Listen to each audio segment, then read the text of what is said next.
how's it going? So, clearly June is National Safety Month. Not entirely sure why it's not 12 months of the year. Maybe there's some thoughts about you do it in June, start of work, and then there'll be a residual effect to remind you to be safe. I'm of the opinion to always be safe. And so what we're going to talk about today is helmets and kind of how to go about helmet selection. I want to start off the top and talk about the two types of helmets that we're going to run into potentially in our line of work in arboriculture, and then the classes that exist. So a type 1 helmet, such as this hard hat, even though it's a hard hat, we're not going to call it a helmet, although it does have provisions to put a chin strap on it, is designed for top-down impact protection. That's a type 1, all right? And then we have a type 2, and the only type 2 that we stock at WesSpur's Tree Equipment is the Pacific Kevlar. So it's type 2, it's good for top-down impact protection, and then also, lateral, off of center type of impact protection, okay? So we have a type 1 and a type 2. Type 1, top of the head, type 2, side, front maybe, that sort of deal. And then we have our classifications. So the first one is going to be a G, and that's going to be a general use sort of thing. That's not even correct, not even general use. It's just a class G, and what that's denoting is that you don't really have too many holes in your helmet or any metal on it, and they test those helmets up to 2200 volts. Practically, that doesn't matter for you because that's not talking about the rest of your body, but a G helmet or hard hat is going to be up to 2200 volts. So G, okay? And then now we'll go to E. And E would be our helmets that are rated, what are required by OSHA if you're working, doing line clearance kind of work, that sort of thing. They are tested at 20,000 volts. But again, going back to that, remember, yeah, your helmet's good to that, but what else is going on with the rest of you? And so the three that we have that are our E-rated helmets are Vertex Best, our Alveo Best, and our Casque Zenith, okay? We'll go back to some particulars about this helmet here.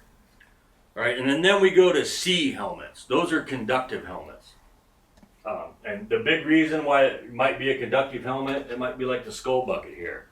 This is made out of metal. What does metal do?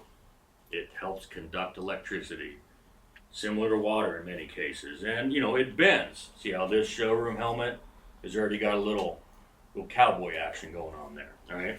So this would be a C helmet, a conductive. But again, type 1, good for that top-down impact. And then some of our other ones that are clearly going to be C's would be like the Aveo. It's got big holes in there, right? A little bit different type of helmet, and we'll talk about that in a second. Right, and also our Casque Plasma and Super Plasmas. Our Petzl Vertex has got the vent action on it. You can close that or leave it open, but it doesn't change the fact it's going to be a conductive helmet, right?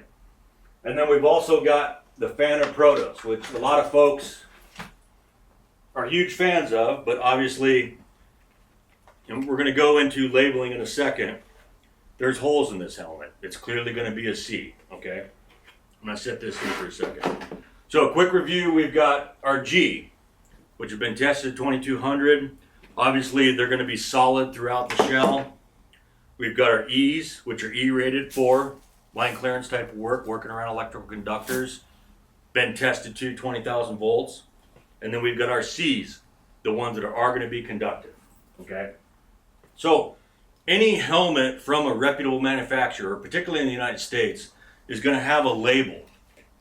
And on the inside of the helmet, all right, and this is kind of something you can use as a guideline, if the label, in this particular one here, probably a horrible example, but it's right there in the top of the liner. And also these folks at Pacific, they manually write in the dates of manufacture and inspection. But so this helmet is a type 2 G helmet, okay? Now one thing I'm going to state on this when you consider, oh, this is a G helmet, but when we put the earmuffs on here, now we've got wires running down past the brim. We've got screws in here, so that's something to keep in mind. And so back to the note, we sell 3 helmets at WesSpur Tree Equipment. 2 of them are recreational helmets specifically. That would be like the Petzl Elios, and then also the CT Arbor X helmet. The Protos has no labeling inside, but we can use deductive reasoning to see that, well, because of the holes in there, we know this is going to be a C helmet. We can't ensure that it's going to be a Type 2 helmet, so we just assume this is a Type 1 Class C helmet, okay? It has the integral earmuffs and things like that. We'll talk about that in a second. All right, so we're pretty clear on the types of helmets. We have 1 and 2, and then we have a G, an E, and a C, all right? All right, so now what I want to talk to you about real quick is, we've gone through the types of helmets and the classes of helmets. There's a variety of different types of helmets available on the market. I'm a big fan of suspension type helmets, but they're going to ride a bit higher on your head. And examples of suspension type helmets would be like the Vertex, the Pacific, your traditional hard hat, okay? And what suspension helmet means is you have this webbing in here. That's what the top of your skull rests on. And there's a good gap. So when that object comes crashing down the top of your head, it has to displace that webbing. And that distance and this webbing tearing is going to absorb that energy. All right? Downsides that some people perceive from that is it's going to sit higher on your head. And there's a lot of folks, I watch it all the time when people are checking out helmets. One of the first things they do is go into the bathroom. Somehow they want to know how they look in it. Well, in these, you're going to look weird because it's going to raise the top of your skull a couple inches at least, okay? So now, going with that, we'll talk about the lower profile helmets like the Avio or the Casque. They're not a suspension type of helmet. They actually have a foam liner similar to what you'll encounter with a lot of your bike riding helmets or your equestrian stuff, where the top of your skull is actually resting on that foam, that what looks like styrofoam, but it's not exactly. And with that top impact, that foam is going to compress. Upsides to these, they're going to be a little bit lighter because they can go with a thinner shell versus the traditional suspension helmet because they have that foam. Remember, these are class 1s. They're for top-down impact, all right? Go back up here to this guy. All right, so profile is something you want to consider. You can absolutely wear this in a tree if you have a chin strap, all right? But as you look at the profile of that and that, you can see how this is going to hang up more. Upsides to this is you have a brim. It's going to give you some sun protection for your ears, your neck, your nose, that type of thing. So you want to consider profile. Then the other thing you want to look at is, there's a lot of folks that prefer to have earmuffs. So does your helmet, is it compatible with earmuffs? Obviously something like the Pacific, it accepts, right? It comes rigged with the bracket on there to accept the traditional 3M Peltor type of earmuff mounts. A recreational helmet like the CT or the Petzl, the Elios, they're not rigged to accept that. But this does have brackets that will accept aftermarket mounts, all right? We go to the Casque Zenith series. This is an E-rated helmet. This takes a particular bracket for the Zenith. It's not going to be the same as the one that's on the regular Casque Plasma and Super Plasma. Other thing to consider.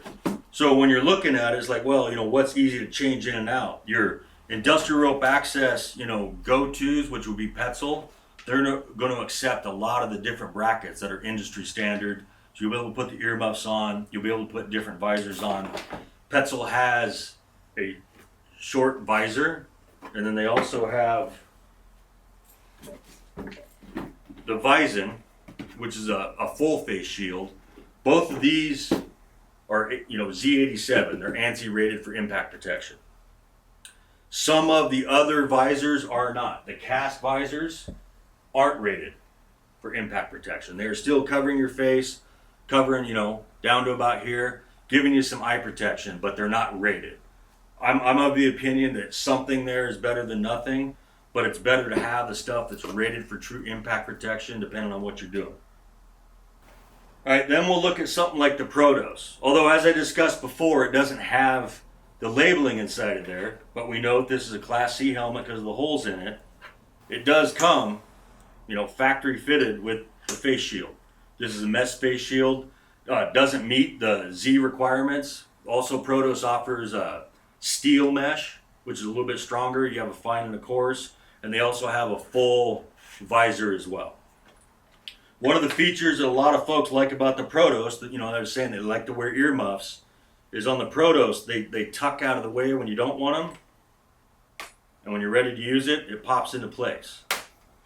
And you tuck it away when you need to hear, you just don't want to have that in your way. And that's where a lot of folks will make the argument, because of that additional padding, it affords some side impact protection, okay? But again, everything like on this helmet and similar to Petzl, they're gonna have products that are specific to this helmet where it's optimized for use.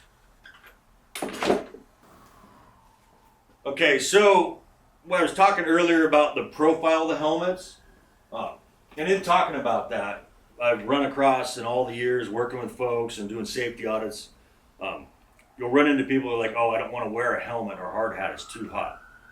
If it's too hot to wear a helmet, it's too hot to be working, right? There's folks that work all over this planet in horrible temperatures, they're wearing head protection.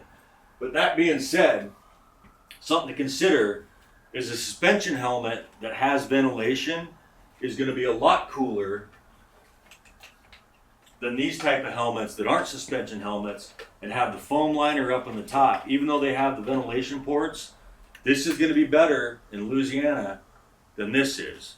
And certainly, although this is a great helmet, this is going to be a hot helmet. You have absolutely no ventilation, right? You have less air circulation in a hot, humid climate than you do with something like this. So that's another thing to consider when you're doing helmet selection. The number one thing to remember is you have to be wearing a helmet, or at minimum, a hard hat. Okay, you gotta protect that brain. Simple as that. It's what runs everything in our body. We can survive a pretty traumatic event if we're wearing a helmet versus not wearing a helmet.